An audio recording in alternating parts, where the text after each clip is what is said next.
প্রেগন্যান্সির টাইমে জিনের আসর থেকে নিজ বাচ্চাকে কিভাবে রক্ষা করা যায়, অনেক সমস্যা ফেস করছি। নামাজে অতিরিক্ত হাই আসলে করণীয় কি? নামাজরত অবস্থায় শিশু জায়নামাজে প্রসাব করে দিলে করণীয় কি? নামাজ ছেড়ে দিব নাকি চালিয়ে যাব? মেয়েরা বোরকা না পরে বোরকার বদলে বড় জামা ও হিজাব পরে কি বাইরে যাওয়া যাবে? নামাজের মধ্যে যদি একাধিকবার ভুল হয় তাহলে করণীয় কি? আজানের সময় মেয়েদের মাথায় কাপড় দেওয়া এবং কাপড় থাকা বাধ্যতামূলক কিনা? চেহারায় ঘন দাড়ি থাকলে অজুর পানি কতটুকু পৌঁছাতে হবে? নেককার বিবি পাওয়ার জন্য করণীয় কি জানাবেন? কাউকে জীবনসঙ্গী পাওয়ার জন্য দোয়া করা যাবে কি না? সন্তান জন্ম নিলে কি তার কানে আজান দিতে হবে? কোনো কারণে না দিলে কি করতে হবে? আর বিলম্ব না করে আপনাদের ইতিমধ্যে যে প্রশ্নগুলো আমাদের কাছে এসেছে সেগুলোর উত্তর দেওয়া পালায় আমরা চলে যাই। মেহরিন সুমি, আপনি জানতে চেয়েছেন নামাজে অতিরিক্ত হাই আসলে করণীয় কি? হাই আসলে হাত দিয়ে সেটাকে বাধা দিবেন, বাস এটুকু, এর বাইরে আর বিশেষ কোনো করণীয় নেই। সেটা নামাজের বাইরে সর্বাবস্থায়। হাবিবা ফারহানা জানতে চেয়েছেন নামাজরত অবস্থায় শিশু জায়নামাজে প্রসাব করে দিলে করণীয় কি? নামাজ ছেড়ে দিব নাকি চালিয়ে যাব? যদি জায়নামাজে পেশাব করে দেয় তাহলে ডানে বামে আগে পিছে সরে যাবেন। জায়নামাজের পর নামাজ পড়া তো আবশ্যক না, ফ্লোরে পড়বেন। ফ্লোরে নাপাক লেগে আছে যদি দেখা না যায় তাহলে যে কোনো ফ্লোরে আপনি নামাজ পড়তে পারেন, কোনো অসুবিধা নেই। জায়নামাজে বাচ্চা পেশাব করে দিলে আস্তে করে নিজেকে সরিয়ে নিয়ে একটু দুই হাত এক হাত পেছনে ডানে বামে সরিয়ে আপনি নামাজ কমপ্লিট করতে পারেন, কোনো অসুবিধা নেই। লিমা আক্তার জানতে চেয়েছেন মহিলারা মাথার নিচের দিকে চুল খোপা করতে পারবে কিনা? পারবে, কোনো অসুবিধা নেই। নূরজাহান নূর, আপনি জানতে চেয়েছেন মেয়েরা বোরকা না পরে বোরকার বদলে বড় জামা ও হিজাব পরে কি বাইরে যাওয়া যাবে? যেতে পারে, কোনো অসুবিধা নেই।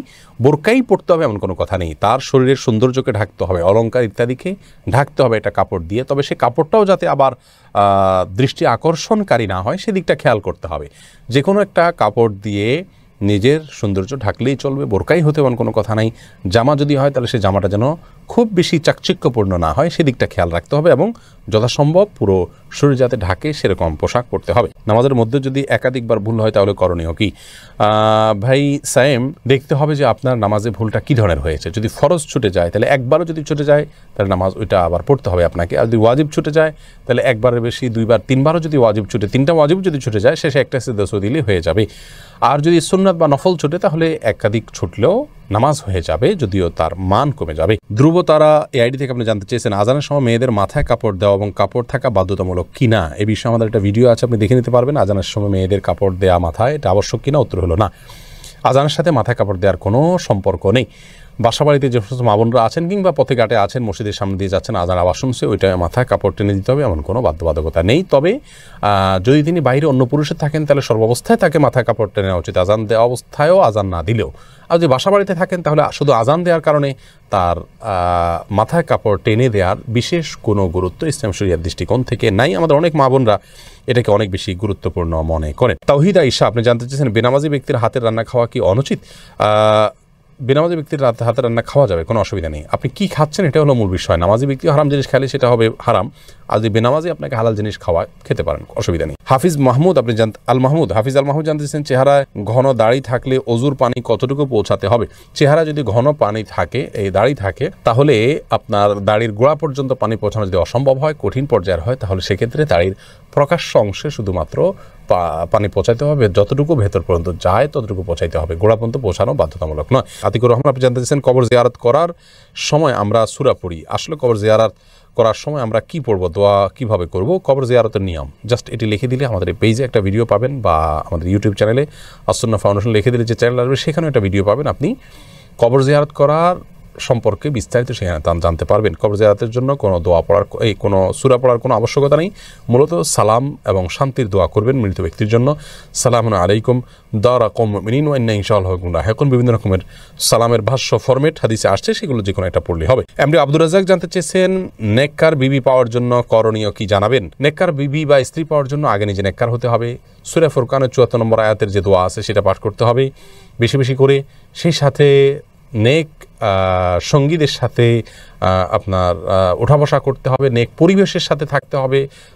ভালো সোসাইটির সাথে থাকলে ভালো সোসাইটির সন্ধান পাবেন এবং ভালো দিন প্র্যাকটিস করেন এরকম মেয়েদের খোঁজখবর নিয়ে বের করতে হবে, আল্লাহর কাছে দোয়াও অব্যাহত রাখতে হবে। সিয়াম পাটোয়ারি জানতে চেয়েছেন কাউকে জীবনসঙ্গী পাওয়ার জন্য দোয়া করা যাবে কি না?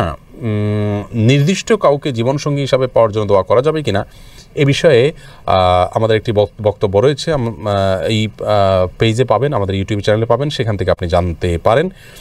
আর এর বাইরে আপনার কোনো ব্যক্তিকে জীবনসঙ্গী হিসাবে পাওয়ার জন্য নির্দিষ্ট করে দোয়া করা বিষয়ে সংক্ষেপে শুধু এটুকু বলবো যে এটা করা উচিত না, বরং এভাবে বলা উচিত, আল্লাহ অমুকের সাথে সম্পর্ক হলে সেটা যদি আমার জন্য কল্যাণের হয় সার্বিকভাবে, তাহলে আপনি আমার জন্য সেটাকে সহজ করে দিন, আর যদি আমার জন্য অকল্যাণ হয় তাহলে আমার থেকে দূরে সরিয়ে দিন। এক কথায় কল্যাণকর হলে যেন আল্লাহ আপনাকে পাইয়ে দেন সেই দোয়াটা আপনি করবেন, বাকি সর্বাবস্থায় তার জন্য আপনি দোয়া করবেন। এরকমটি উচিত নয় যে আল্লাহ সে ভালো হোক আর মন্দ হোক আমি তাকে জীবন সঙ্গিনী হিসাবে চাই, এরকম অন্ধের মতো দোয়া করা উচিত নয়। কারণ আপনি যেটাকে ভালো মনে করছেন সেটা ভালো নাও হতে পারে, সেই জায়গা থেকে সাবধান থাকা উচিত। রাশেদুল ইসলাম জানতে চেয়েছেন, সন্তান জন্ম নিলে কি তার কানে আজান দিতে হবে? কোনো কারণে না দিলে কি করতে হবে? প্রথমত সন্তান জন্মের পর তার কানে আজান দেওয়ার বিষয়টি অনেকগুলো হাদিসে বর্ণিত হয়েছে। হাদিসগুলো সনদগুলো সবগুলাই মোটামুটি দয়ী পর্যায়ের। এজন্য সৌদি আরবের সাবেক গ্র্যান্ড মুফতি শেখ আব্দুল আজবিন আব্দুল্লাহ বিন বাজ রাহিমাহুল্লাহ তিনি বলেছেন যে এ বিষয়ে আমল করা যেতে পারে, যেহেতু অনেকগুলো হাদিসে আছে এবং মুস্তাহাব পর্যায়ের জিনিস করা যেতে পারে, কিন্তু কোনো কারণে যদি কেউ না করে থাকেন ছুটে যায় কোনো অসুবিধা নেই, এটার জন্য কোনো প্রায়শ্চিত্ত করতে হবে না। এরপরে সঞ্জিদা আক্তার আপনি জানতে চেয়েছেন, কেউ চাপে পড়ে তালাক দিলে তালাক হবে কি না? তালাক, বিবাহ এগুলো এমন যে চাপে পড়ে করলেও হয়ে যাবে, এজন্য এগুলো না, যদি কেউ তালাক দিতে না চান তাহলে তাকে তার জায়গা থেকে অটল থাকতে হবে।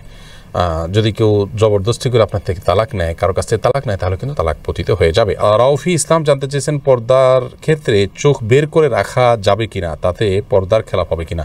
চোখ বের করে রাখতে পারবেন, চোখ বের করতে রাখতে পারবেন, কোনো অসুবিধা নেই, কারণ এটা আপনার চলার জন্য জরুরি। কিন্তু চোখেরও সৌন্দর্য যাতে অন্য কেউ দেখতে না পারে সেজন্য সানগ্লাস বা অন্য কিছু ব্যবহার করা উচিত। অন্তত এটা হলো নিজের আত্মসম্মানের ব্যাপার, যে আমার শরীরের কোনো অংশ দেখে কেউ বাজে চিন্তা করবে আমাকে নিয়ে, কেউ মনে মনে জেনা করবে, সে সুযোগ না দেওয়া হলো একজন আত্মসম্মান বোধ সম্পন্ন একজন ইমানদার মানুষের কাজ। সেই জায়গা থেকে এই চেষ্টাটা থাকা ভালো। টিপ পরার শরঈ বিধান কি? সালিম ইবনু সাখওয়াত আপনি জানতে চেয়েছেন, ভাই সালিম ইবনু সাখওয়াত, টিপ পরা একজন ইমানদার নারীর জন্য নানা কারণে শোভনীয় নয়। প্রথমত হিন্দুরা বিশেষ করে লাল টিপটা পরা উচিত নয়, আরও বেশি যে হিন্দুরা সিঁদুর পরে থাকেন এটা তাদের ধর্মীয় আদর্শের জায়গা থেকে হয়, সেইটার সাথে সাদৃশ্যপূর্ণ হয়ে যায়। সেই জায়গা থেকে ইমানদারকে অমুসলিমের সাথে সাদৃশ্যপূর্ণ সংস্কৃতিও গ্রহণ করতে ইসলাম নিষেধ করেছে। মান তাশাব্বাহা বিকওমিন ফাহুয়া মিনহুম, আবু দাউদের হাদিসে আসছে, নবী সাল্লাল্লাহু আলাইহি ওয়াসাল্লাম বলেছেন যে ব্যক্তি কোনো জাতির সাথে সাদৃশ্য গ্রহণ করবে সে তাদের অন্তর্ভুক্ত হবে। এছাড়া যদি সাধারণ কোনো টিপ জাস্ট সৌন্দর্যের জন্য করেন, নারীরা স্বামীকে দেখানোর জন্য এবং ঘরের ভিতরে তা করতে পারেন, কিন্তু ফাসেকদের নিদর্শন, অমুসলিমদের আপনার সাথে সাদৃশ্যপূর্ণ সেই জায়গা থেকে এটি পরিহার করা উচিত। আর টিপ পরে বাহিরে যাওয়া বেপর্দাহীন বা পর্দাহীনভাবে সেটা তো কোনো অবস্থাতে যায় না, সম্পূর্ণ হারাম। অতএব সে বিষয়ে আমাদের সাবধান থাকতে হবে। এমডি আনোয়ার খান আপনি জানতে চেয়েছেন, কার সাথে আমার বিয়ে হবে তাকে একদম নির্ধারণ করা নাকি এটা কর্মফল? ভাই আনোয়ার, এটা নির্ধারণ করা, আল্লাহ রাব্বুল আলামিন নির্ধারণ করে দিয়েছেন কার সাথে কার বিয়ে হবে। নবী করিম সাল্লাল্লাহু আলাইহি ওয়াসাল্লামের একটি হাদিস থেকে সুস্পষ্টভাবে বিষয়ে আমরা নির্দেশনা পাই। এরপরে কানিজ সঞ্জিদা জানতে চেয়েছেন, প্রেগন্যান্সির টাইমে জিনের আসর থেকে নিজ বাচ্চাকে কিভাবে রক্ষা করা যায়? অনেক সমস্যা ফেস করছি। বোন সঞ্জিদা, প্রথম কথা হলো এই সময়গুলো খুব স্পর্শকাতর, জিনের উপদ্রব অনেক সময় বেশি হয়ে থাকে। আপনাকে আমরা পরামর্শ দিব আপনার বাসা থেকে হারামের কোনো লেশ থাকলে সেগুলোকে আপনি বের করে ফেলুন। ধরুন টেলিভিশনে আপনি হারাম কোনো জিনিস দেখেন বা আপনার পরিবারে কেউ দেখেন, এটা টোটালি বন্ধ করে ফেলুন। বাসায় ছবিযুক্ত কোনো কাগজ, ঠোঙ্গা বা কোনো ছবি ঝুলানো টুলানো যে কোনোভাবে প্রদর্শিত থাকলে সেগুলোকে ড্রয়ার ইত্যাদিতে ভরে ফেলুন বা বাইরে ফেলে দিন। তৃতীয়ত, আপনার ঘরে ঢোকার সময় প্রত্যেকটা সদস্য যতজন বাসায় আসবে বাধ্য করুন সালাম দিয়ে বিসমিল্লাহ পড়ে বাসায় ঢুকতে এবং বের হওয়ার সময় বিসমিল্লাহ পড়ে বের হতে। প্রত্যেকটা জিনিস খাওয়ার সময় বিসমিল্লাহ পড়ে খাবেন, শোয়ার সময় ওযু করে এবং ঘুমের দোয়া পড়ে শোবেন, সকাল সন্ধ্যা দোয়া পড়বেন। এর পাশাপাশি আপনি সূরা বাকারা এটা উচ্চ ভলিউমে বা যতটুকু আপনার শুনতে সুবিধা হয় ততটুকু ভলিউমে মোবাইলে বা কোনো কিছুতে বাজিয়ে আপনি রেখে দিবেন, বা উচ্চস্বরে নিজে তেলাওয়াত করতে পারলে আরও ভালো।